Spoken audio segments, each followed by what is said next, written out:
Hello everyone, welcome back to हमारा online classes. हमारा आज चैप्टर एवोल्यूशन का लास्ट वीडियो है। इसमें हमने आज पढ़ना है आर्क्योपेटेक्स। आर्क्योपेटेक्स क्या है? रेप्टाइल्स और एव्स के बीच में कनेक्टिव लिंक होती है। मींस कि उसके कुछ कुछ कैरेक्टरिस्टिक सेम्स होते हैं। जैसे कि ये कैरेक्टरिस्टिक्स है रेप्टाइल्स के और ये एव्स के। रेप्टाइल्स के पास टीथ, शार्प क्लॉ और लॉन्ग टेल होती है।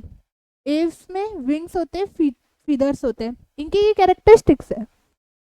Connective link between reptiles and Aves, जो इनके कैरेक्टरिस्टिक्स है कि मतलब अलग अलग कैसे कैरेक्टरिस्टिक्स है और कैसे वर्क करते हैं।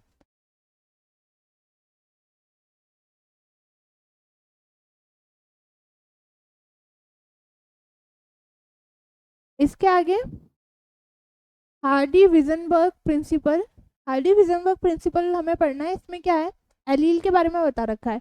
एलील के बारे में हमने लास्ट चैप्टर में पढ़ रखा है। Alternate alternate form of gene, जो जीन्स की फॉर्म्स होती है उनके जो अल्टरनेट होते हैं उसको हम बोलते हैं एलील। नेक्स्ट है जीन पूल। जीन पूल क्या होता है? Sum total of all gene in a population. जितनी भी जीन की पॉपुलेशन है उनका टोटल जो होता है वो होता है जीन पूल। नेक्स्ट है हार्डिन रिजनबर्ग प्रिंसिपल।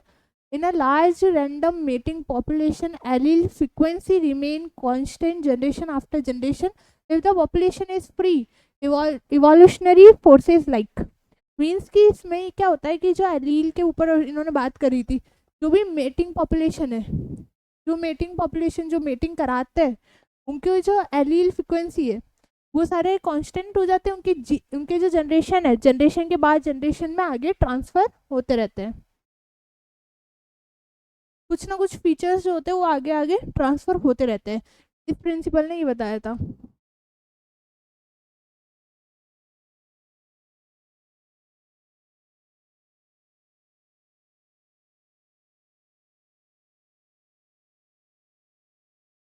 आगे इसमें फैक्टर अफेक्टिंग चीजें हैं। फैक्टर अफेक्टिंग क्या है? Gene migration, genetic recombination, gene mutation, genetic drift, natural selection, ये सारे इसके फैक्टर अफेक्टिंग है। हार्डी विजनबर्ग प्रिंसिपल ने अपना प्रिंसिपल को समझाने के लिए एक मैथमेटिकल इक्वेशन भी बनाई है, मैथमेटिकल एक्सप्रेशन है। इसमें ये बताया पी प्लस क्यू जो होता है वो होता है 1। वो इक्वल होता है 1 के बराबर। पी प्लस क्यू का होल स्क्वायर जो होता है वो 1 के इक्वल होता है। मैथमेटिकल में ए प्लस बी का होल स्क्वायर अपन ऐसे लिखते हैं।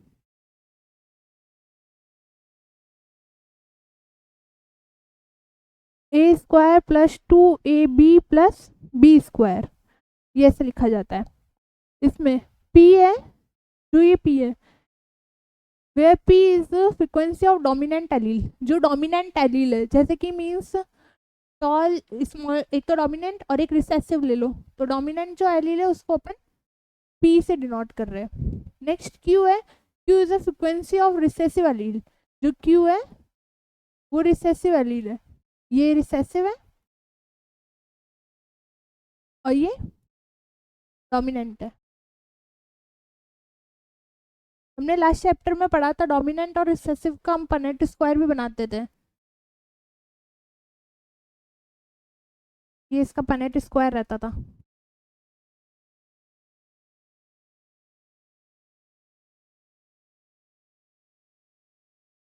ये पनेट स्क्वायर है। इसमें जब आगे ये वर्क प्रोसेस होगा, P square plus 2pq plus Q square, इसको क्या माना जाएगा? जो पी स्क्वायर है वो होमोजाइगस डोमिनेंट है।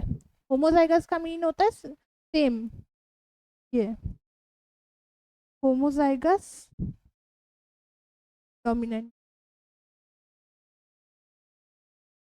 जो क्यू स्क्वायर है वो होमोजाइगस रिसेसिव है। रिसेसिव मीन कि जो पीछे रहता है ना, और डोमिनेंट मीन जो हर चीज को डोमिनेंट करता है। होमोजाइगस भी है और रिसेसिव भी है। होमोजाइगस मीन्स क्यू क्यू है, homozygous recessive. Next P Q जो है हेट्रोजाइगस डोमिनेंट है। डोमिनेंट है but heterozygous, P heterozygous dominant. ठीक है।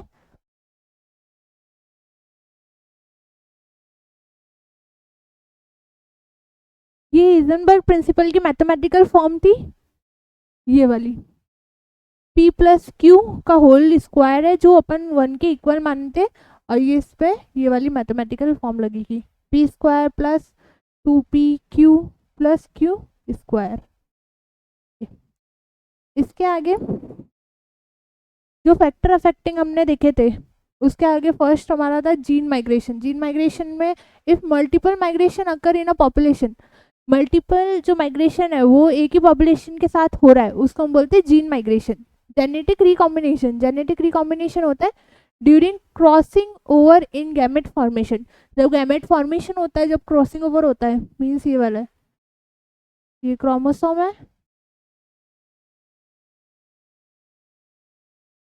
ये वाले, ठीक है, अलग अलग जब फॉर्मेशन होता है गैमेट्स का, उसको अपन बोलते हैं जीन रिकॉम्बिनेशन।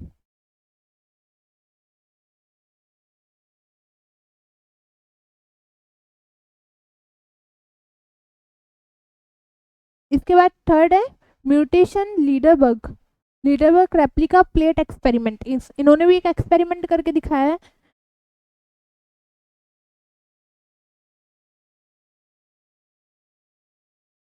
इन्होंने क्या एक्सपेरिमेंट किया था, बैक्टीरिया नहीं, मॉस्किटो ले लो, जो एग्जांपल अपन पहले कर रहे थे वही, नॉर्मल मॉस्किटोज लिए,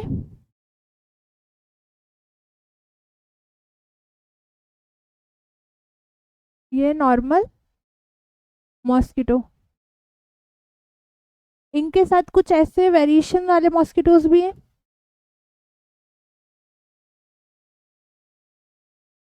ये कुछ ही है, ये वेरिएशन मॉस्किटो।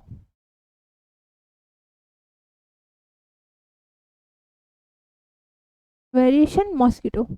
अब इसमें क्या हुआ, जब इन्होंने ये बताया था कि जो पहले वाले हैं उनसे ही न्यू जनरेशन फॉर्म हो जाती है, इन्होंने किया माइग्रेशन, इन्होंने ये देखा कि यहाँ पे नॉर्मल जो मॉस्किटो है वो रह रहे, बट हमारी जो वेरिएशन मॉस्किटो है वो थोड़े कम है, तो इन्होंने आगे जाके अपनी पॉपुलेशन बढ़ाने के लिए ये एक दूसरी जगह शिफ्ट हो गए, ये दूसरी जगह शिफ्ट हो गए, ठीक है। इन्होंने जब इनका आगे फॉर्मेशन हुआ, रिप्रोडक्शन हुआ, तो इन्होंने अपनी पॉपुलेशन बढ़ा ली। इनके साथ साथ इनके साथ साथ कुछ जो नॉर्मल मॉस्किटो वो भी आए थे, कुछ ही आए थे, ज़्यादा नहीं आए थे, तो इनकी जो येलो वाली की जो पॉपुलेशन है वो आगे जाके बढ़ गई।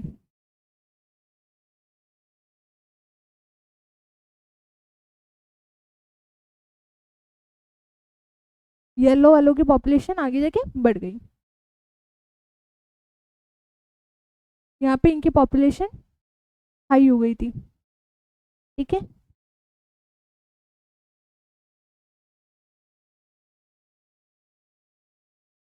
ये इनके ओवर जनरेशन है,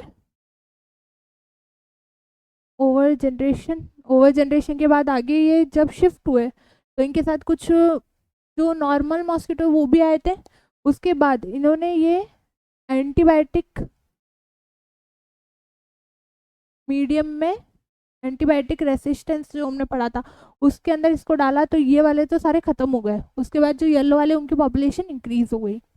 फिर इन्होंने बताया pre existing advantages mutation when selected will form और रिजल्ट इन न्यू फिनोटाइप। इन्होंने देखा जो पहले की जो चीज़ें थी उसके ऊपर हमने जब इसको नोटिस किया तो इसमें कुछ म्यूटेशंस तो आए थे, बट आगे जाके क्या हुआ था, वो उन्होंने जो इनका रिजल्ट निकला था उसमें ऐसा न्यू फिनोटाइप्स निकले थे। न्यू फिनोटाइप्स, फिनोटाइप मीन ये होता है कि बॉडी पे अपन जो म्यूटेशंस या वेरिएशंस देख पा रहे हैं वो होते हैं phenotype. Over generation new species were formed, अलग एक स्पीशीज फॉर्म्ड हो गई, और इसको ही आगे आगे इसका प्रोडक्शन आगे पॉपुलेशन इसकी हाई करती थी।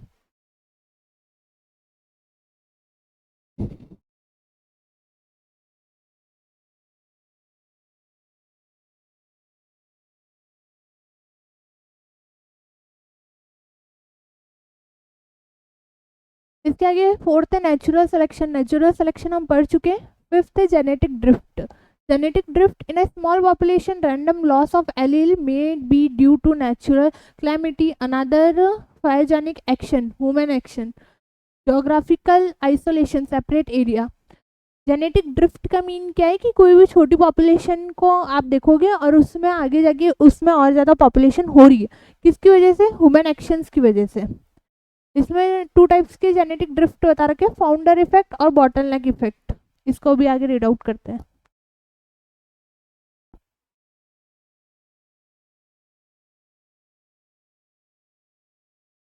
फाउंडर इफेक्ट तो डार्विन फिंच का एग्जाम्पल है। इन्होंने क्या बताया था? बर्ड्स है,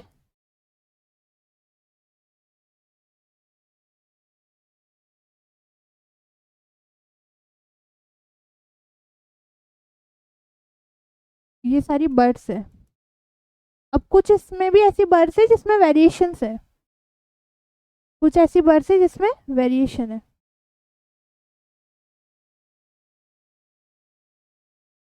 ये वेरिएशन वाली बर्ड्स है। अब इसमें यहाँ पे जब इसकी जब छोटी पॉपुलेशन थी, इसकी पॉपुलेशन कम थी, तभी आगे जाके इसको जब अपनी पॉपुलेशन बढ़ानी थी तो इन्होंने माइग्रेशन कर दिया। ये माइग्रेशन किया,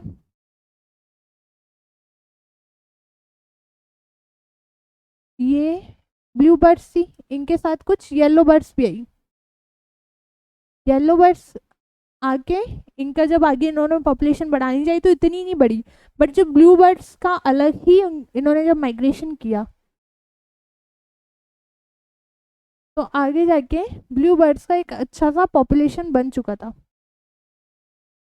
ऐसे इन्होंने एक न्यू एरिया पे अपना पॉपुलेशन खुद कर लिया था। ये था फाउंडर इफेक्ट। ठीक है,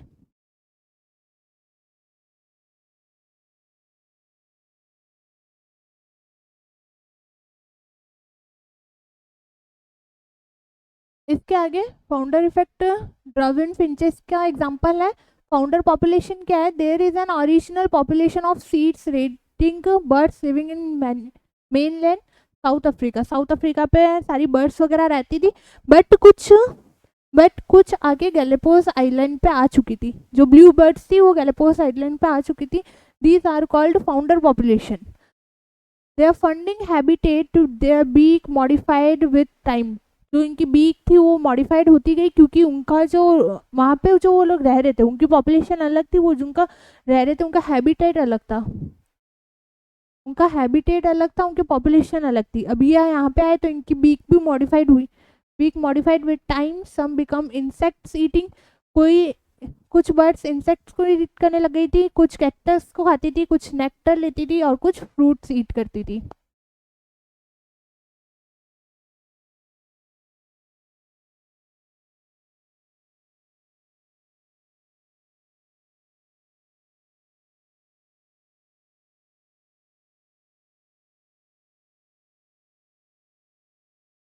इसके आगे आता है bottleneck effect. Bottleneck effect क्या है? एक बॉटल के थ्रू इसका एग्जांपल है। Initially population was filling the complete, but hunting due to hunting only a few left size of the neck mean। यहाँ बॉटल जैसा एक एग्जांपल है इसका। बॉटल के अंदर यहाँ पर बर्ड्स वगैरह रहती थी या कुछ भी मान लो एग्जांपल के तौर पे, ये बर्ड्स रहती थी। ऐसा नहीं, सेम अलग अलग स्पीशीज के अलग अलग बर्ड्स रहती थी।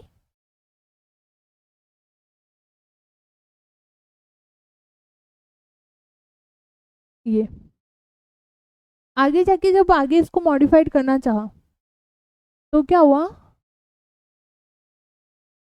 ये जो बर्ड्स है वो सिर्फ एक बॉटल नेक तक ही रह गई थी, बॉटल नेक तक। इसलिए इस एग्जांपल को बोलते हैं बॉटल नेक इफेक्ट। ये यहाँ पे इसका पॉपुलेशन लेफ्ट हो गया था, यही पॉपुलेशन बची थी, ये इतनी सी पॉपुलेशन ही बची थी।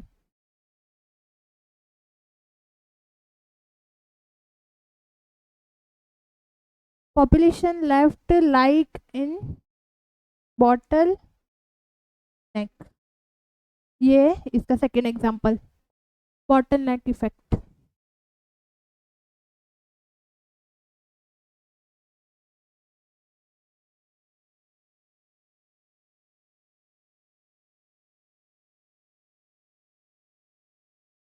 इसके आगे एडेप्टिव रेडिएशन। एडेप्टिव रेडिएशन को हमें स्टडी करनी है, the evolution of different species. जो different species starting from a common geographical point radiating along various direction. एक नॉर्मल जो इवोल्यूशन हो रहा है, जो डिफरेंट स्पीशीज है, वो एक स्टार्टिंग कर रही है कि है ना अपना कॉमन जोग्राफिकल पॉइंट होना चाहिए और उसमें अलग अलग डायरेक्शन होने चाहिए। एग्जाम्पल है Darwin finches, they are back modified adaptation depending upon the food they explore. जो ये फूड के लिए एक्सप्लोर करते थे उसके साथ साथ ये मॉडिफाइड होते गए, इनकी जो बैक है वो मॉडिफाई होती गई। बैक का एग्जाम्पल दे रखा है। Adaptive radiation indicates divergent evolution. ये डाइवर्जेंट इवोल्यूशन को इंडिकेट करते हैं। एग्जाम्पल है placental mammal. Example is placental mammal.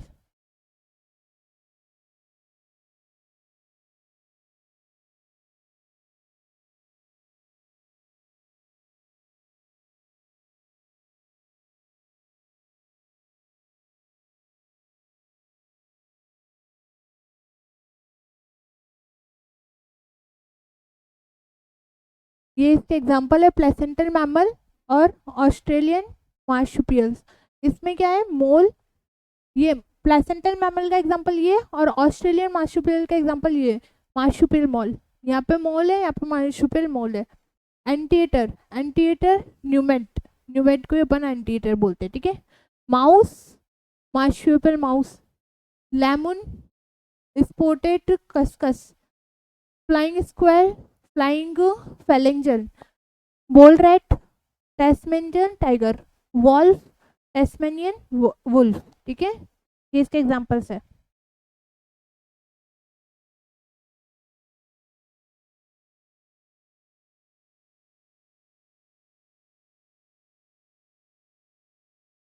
इसके आगे, if two adaptive radiation are occurring together in given geographical area, these are called convergent adaptation.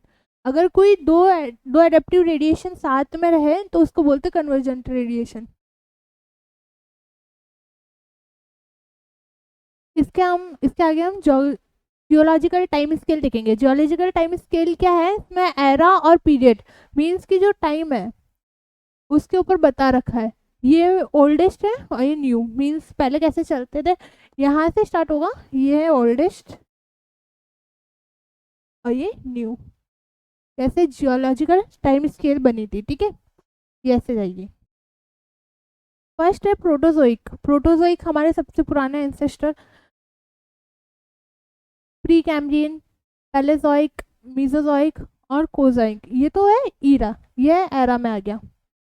ये इनके eras थे। अब इनके पीरियड्स कैसे, Cambrian, Ordovician, Silurian, Devonian, Carboniferous, Permian, Triassic, Jurassic, Jurassic, सिटेरियस, quarterly, Tertiary. ये इनके पीरियड्स हो गए। ये यहाँ से ओल्डेस्ट स्टार्ट होगा और ये न्यूएस्ट है, ये न्यूएस्ट है, ठीक है।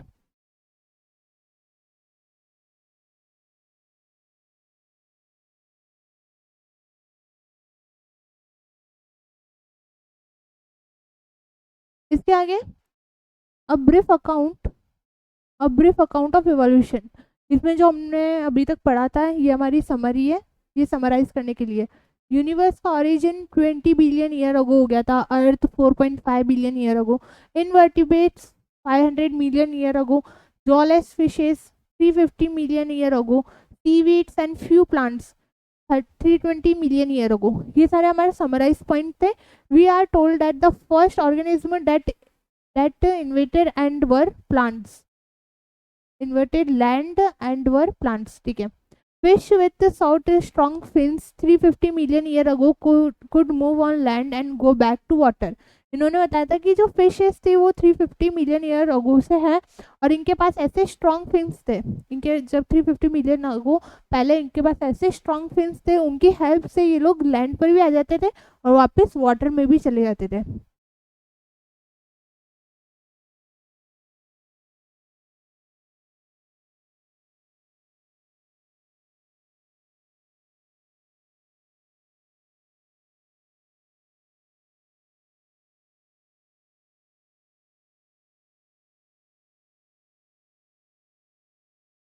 इसके आगे के पॉइंट्स है, in 1938 a fish caught in South Africa happen to be कोल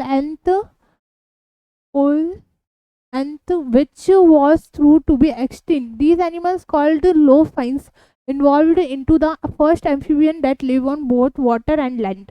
इन्होंने बताया था कि 1938 में ऐसी फिशेज हुआ करती थी कि वो ये फर्स्ट एम्फीबियन थी जो कि लैंड और वाटर पे दोनों पे रह सकती थी. The amphibian involve into reptiles, जो एम्फीबियंस थे वो रेप्टाइल्स में इन्वॉल्व हो गए थे in the next 200 million year ago, और so reptiles of different shape size dominant on earth.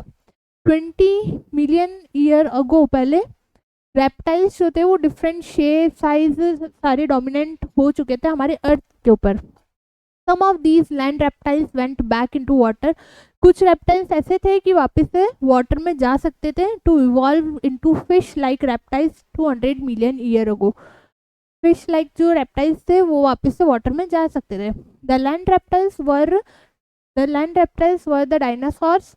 The biggest of them, जो लैंड रेप्टाइल्स थे सबसे पहले वो डायनासोर्स थे, और सबसे बड़ा वो था ट्राइनोसॉर. वो थे Tyrannosaurus rex was about 20 feet in height. इनकी हाइट थी 20 feet and had huge fearsome dagger like teeth. इनके जो टीथ थे बहुत बाहर निकले हुए और तीखे थे. Dinosaur suddenly disappeared from the earth 65 million year अगो. इन्होंने बताया कि जो डायनासोर्स थे वो अचानक से डिसअपियर्ड हो गए थे 65 मिलियन ईयर अगो पहले.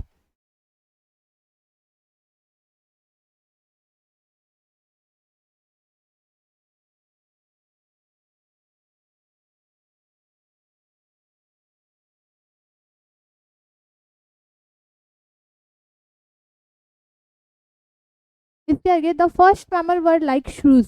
मतलब जो फर्स्ट जो मैमल थे वो शूज के जैसे थे. There fossils are small size in reptiles came down mammals it took these earth. इन्होंने बताया जो फर्स्ट मैमल था वो शूज जैसा था. शूज मीन्स चूहे के टाइप का था, और जो रेप्टाइल्स उसके जो फॉसिल्स मिले थे वो बहुत छोटे थे, और ये रेप्टाइल्स आ गए थे अपने मैमल्स के रूम में. ठीक है. Initially there was a common land called Pangaea. इन्होंने एक कॉमन लैंड बोला था, उसको बोला था Pangaea. Then after so many times continental drifts and separate. जो पेंगर्स थे उनमें क्या हुआ, बहुत सारे टाइम बाद कॉन्टिनेंट्स जो थे उनमें ड्रिफ्ट हुई थी और वो सेपरेट हो चुके थे. Due to this South America joint North America. Earlier these were mammals like hippopotamus, horse, rabbit, etc. in South America, but beaten were it joined North America. North America fauna dominant. जो पहले south America और north America साथ में थे, but कुछ time बाद जब हमारा वर्ल्ड का थोड़ा एक्सपेंड हुआ तो ये थोड़ा दूर दूर हो गए. अब इसमें नॉर्थ अमेरिका में फौना मीन्स एनिमल्स जो है वो डोमिनेंट के थ्रू पाए जाते हैं. ठीक है. ऑस्ट्रेलिया पाउच मैमल्स जैसे kangaroo survive due to no other mammal dominant. Australia में पाउच मैमल्स ज़्यादा मिलते हैं, कैंगरू. ठीक है.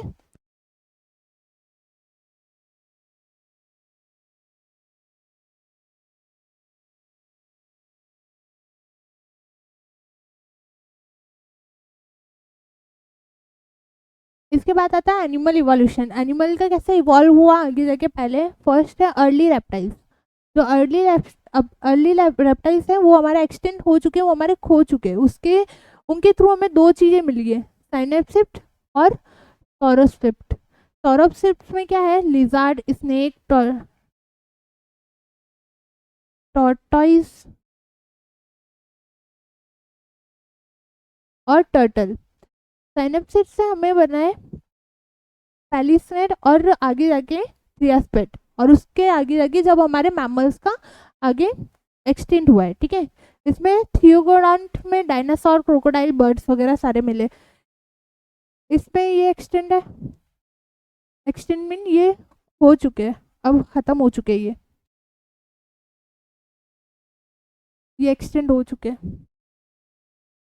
डायनासोर एक्सटेंट है.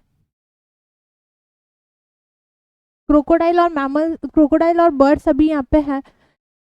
ट्रैप्सिड एक्सटेंट है, ये एक्सटेंट है। मैमल्स अभी है, ठीक है।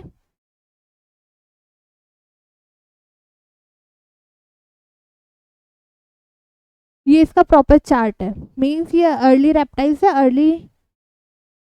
ये अर्ली रेप्टाइल्स है, अर्ली रेप्टाइल्स है, सौरोसाइट और साइनोसेप्ट्स ये दोनों मिले। इनके बाद ये टर्टल, लिजार्ड और स्नेक्स और टर्टरस ये चारों इनसे मिले, ठीक है। साइनोसेप्ट से क्रोकोडाइल, बर्ड्स और मैमल्स ये सारी चीजें मिली है, ठीक है। इसके बाद जो प्लांट एवोल्यूशन है,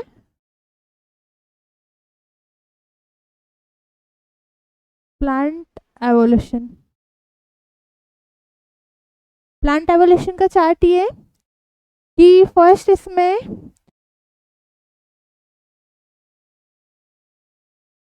क्लोरोफाइटी एंसेस्टर्स थे, क्लोरोफाइटी एंसेस्टर्स से राइना प्लांट्स आए, राइना प्लांट्स और इन दोनों से ये सारे प्लांट्स आए। फर्स्ट ज़ोस्टेरोफाइलम, आर्बेस्टोग्लाइकोसिड्स और हर्बोसाइफाइट्स और स्पेनोफाइट्स। इनके बाद जब राइना टाइप्स आए, राइना टाइप से फर्न्स, कॉनिफेरस और फिर नेक्स्ट में आए प्रोजिम्नोस्पर्म, ये भी राइना साइड से, प्रोजिम्नोस्पर्म, सीड्सस्पर्म ये इसके साइड से, साइकेट्स, जेंटियल्स, एंजियोस्पर्म, फ्लोरिंग प्लांट्स, मोनोकोटिल्स ये सारे प्लांट एवोल्यूशन है।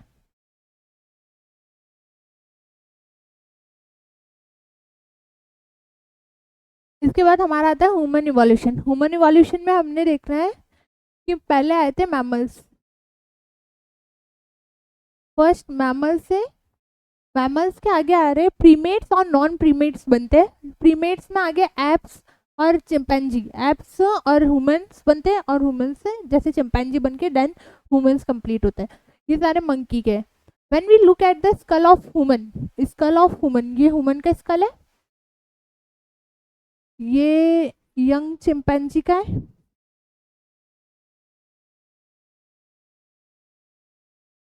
और ये एडल्ट चिंपैंजी का है।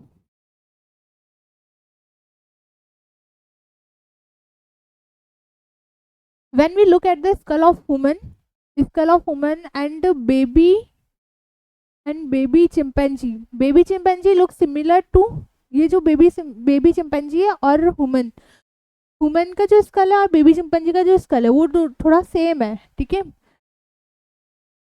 Adult human skull than adult chimpanzee skull showing common ancestry, इनके जो एंसेस्टर्स है वो कॉमनली बता रहे कि भाई ह्यूमन और यंग चिंपैंजी उन दोनों का सेम जैसा कुछ लग रहा है ना, थोड़ा बहुत सेम चीज़ें लग रही है। और जो एडल्ट है वो थोड़ा डिफरेंट है, इनका जो एंसेस्ट्री है, इनके जो एंसेस्टर है वो थोड़े थोड़े सिमिलर बता रहे। ये हमारा ह्यूमन इवोल्यूशन है।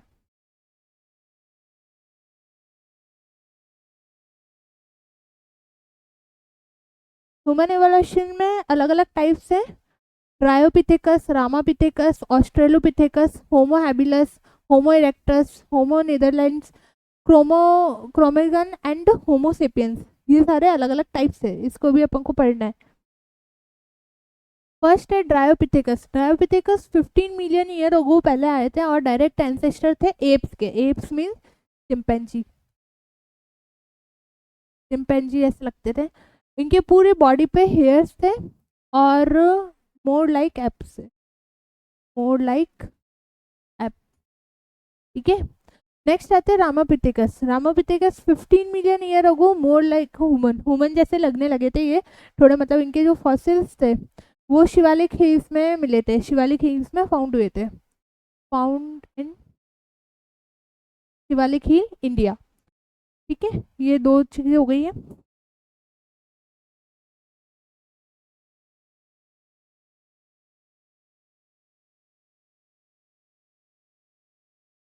इसके आगे थर्ड है ऑस्ट्रेलोपिथेकस। ऑस्ट्रेलोपिथेकस क्या है, 500 cubic centimetre cranial capacity. 500 cubic centimetre ये इनका माइंड का साइज था, ये इनके माइंड का साइज था। फर्स्ट टाइम बाईपेडल मूवमेंट, इन्होंने इसमें देखा था कि जो फर्स्ट टाइम मतलब 2 पैरों से चल रहे थे, ठीक है। इनकी हाइट 4 फीट थी। Lived in East Africa, East Africa grassland में ये हमने देखा था।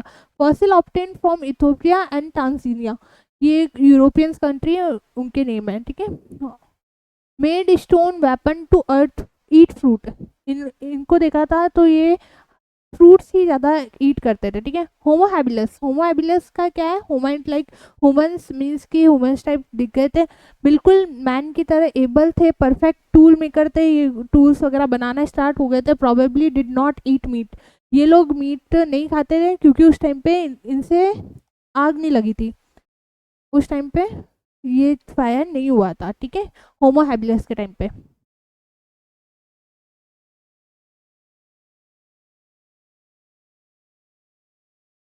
होमो हैबिलस का माइंड के साइज है 600 to 800 क्यूबिक सेंटीमीटर,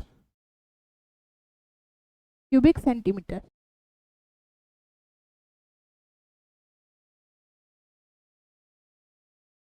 ये रहा cubic centimetre, 600 to 800 cubic centimetre corneal capacity.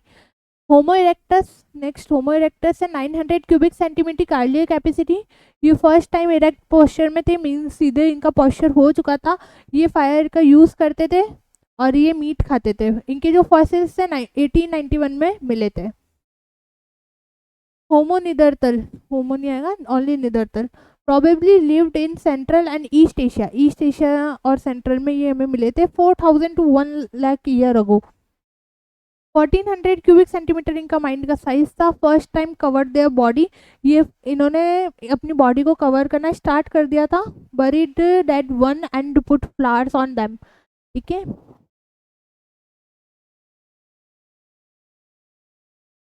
Next हमारा क्रोमैग्नन, क्रोमैग्नन 18,000 ईयर अगो हमने देखा था, और ये लोग केव पेंटिंग करते थे, केव पेंटिंग करते थे मध्य प्रदेश में, ठीक है। लास्ट हमारा आता है Homo sapiens, Homo sapiens 75,000 to 10,000 year ago हमने पहले देखे थे।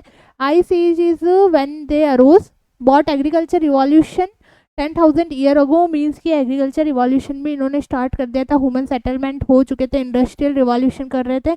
और इनका जो माइंड का साइज था वो 1350 क्यूबिक सेंटीमीटर था, ठीक है। ये हमारा लास्ट हो गया है।